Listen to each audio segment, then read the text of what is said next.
Kita semua tahu bahwa harta SDA sumber daya alam kita yang namanya nikel dikeduk habis-habisan untuk membuat Tiongkok jadi raja baterai dunia, yang mana harta kita bisa habis tanpa memberikan keuntungan ke bangsa dan negara. Apa buktinya kalau nikel yang dikeduk itu tidak memberikan keuntungan? Buktinya kita saat ini masih cari hutangan bernegaranya. Bisik-bisik di sana-sini di warung kopi sudah jadi pembicaraan umum, namun pejabat yang melindungi perampokan tambang nikel itu terlalu kuat. Jadi tetap saja pengadukan terjadi dan pengiriman dilakukan besar-besaran tanpa kita tahu isinya apa yang dikirim tadi. Mau litium, fero besinya, apapun yang nempel ikutan yang jauh lebih berharga dari nikel, kita tidak tahu. Orang pejabatnya semua baru semua, bernegaranya mana ngerti sih beginian. Kita ilustrasikan. Kalau Anda pedagang, Anda mau beli barang pasti semurah-murahnya. Ingat ya, Tiongkok itu platform berpikirnya adalah pedagang. Jadi kalau beli sesuatu, selain minta harga murah, pasti minta bonus yang banyak. Dalam dunia tambang, pengedukan bahan baku ada di dalamnya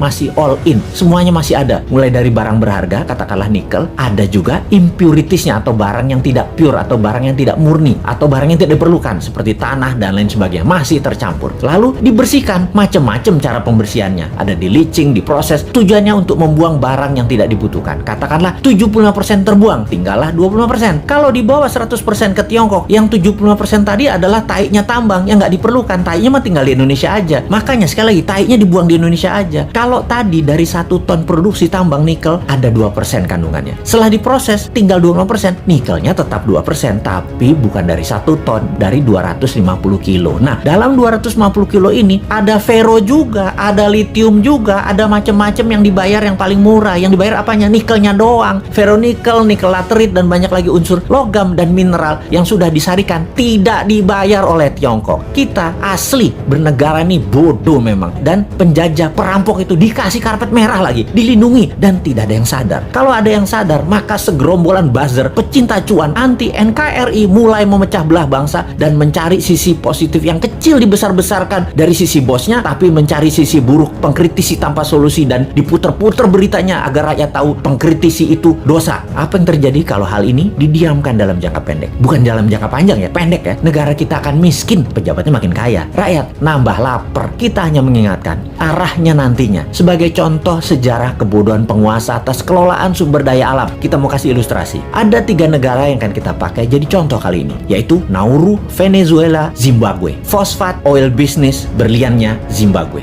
Nauru di tahun 1980-an, negara dengan 7.000 populasi adalah negara yang sangat kaya, bahkan negara terkaya di dunia. Nauru adalah salah satu negara di selatan Pasifik. Nauru menghasilkan fosfat, bahan baku untuk pupuk. Saking kayanya, semua warganya digratiskan untuk melakukan apapun, sampai keluar negeri dibayarin pemerintah, diongkosi. Dan ada joke di sana, dolar itu hanya toilet papers, dan ini bukan kiasan, dipakai beneran untuk ngelap pantat beneran. Lalu hasil alamnya ternyata habis 20 tahun kemudian, dan Nauru saat ini menjadi sangat miskin ya.